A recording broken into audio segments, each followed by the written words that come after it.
can you put the Gansu province on the map for us?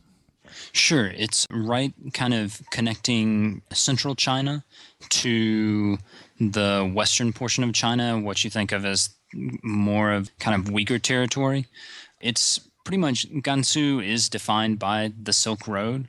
That's why we took it. We had this project that we pitched to hitchhike the Silk Road. And so Gansu is the part of China that connects China with the sort of Central Asian China. And when we say the Silk Road, you went to the what would be the easternmost portion of the Silk Road that would go all the way into Europe originally, and this was the caravan routes that things traveled between the Far East and what we now think of as Europe. Yeah. Okay. And you decided to hitchhike it. Yeah, that was our proposal. We wanted to hitchhike it. We thought that that would give us a great way to meet people, to kind of get to know people on a very personal level. We were not as successful as we had hoped, so we weren't able to do the whole trip by hitchhiking, but we did have some great stories. I'll talk about one of them today. We had some really spectacular failures, too. One of them coming out of Lanzhou, which is the capital of Gansu. We got into someone's car, and I thought we were hitchhiking, and about 45 minutes in the drive, the driver decided that we should pay $150 for the ride, for a 2-hour ride. So we had a little bit of a discussion about that, and eventually he dropped us off somewhere in the middle of nowhere. That's in 5 years it will be a city with 1 million people, but right now it's the middle of nowhere and they're just constructing that city. So it was an interesting trip, and it led to a lot of interesting adventures. Now, we should point out that you are a student of Chinese, as I recall, which is one of the reasons we keep doing shows about China with you.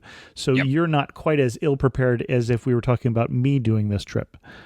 I speak Chinese pretty well. I had finished up 9 months of studying Chinese literature in Taiwan, and I'll be doing a PhD in Chinese literature at the University of Oregon starting in September. If you weren't working on a PhD in Chinese literature, how doable would this trip be for someone who's, for instance, spoke no Chinese? I still think it's doable. I met a Danish guy who he and I met in Kyrgyzstan, and he was more successful at hitchhiking in China than I was. And I think one of the reasons is because he didn't speak any Chinese at all. I think it sounds crazy, but because I was able to talk to people, I feel like they were just more willing to try and charge us. It goes against everything that I know, or that I thought about hitchhiking and that I thought I knew about China. But yeah, I think that one of the reasons we had so much trouble is because I spoke Chinese okay. Interesting. And the other thing I've noticed since you were last on the show is you started to speak of yourself in the plural. I haven't actually grown a second person. We had 2 people on this trip. For Silk Road Hitchhikers, it was myself. I'm the kind of cultural guy. I speak Chinese. And then a friend of mine and a professional photographer and filmmaker, Galen Burke. He doesn't speak any Chinese, but like I said, he was the guy doing the camera work. And so that's what I meant when I said we. Okay. I suspected that there might be someone else involved. I'm very egotistical. Well, there was that possibility. You were getting close to that PhD, and I was wondering whether I should discourage you. So tell us a little bit about the route and the itinerary, first of all, and then we'll go in a little more detail place by place. So our overall route went from Xi'an, which is where the Terracotta Warriors are, which is just a little east of Gansu, about probably 4 hours to get into Gansu from there. And we went all the way to the other end of China, to the most western city called Kashgar. Gansu is right in the middle of that.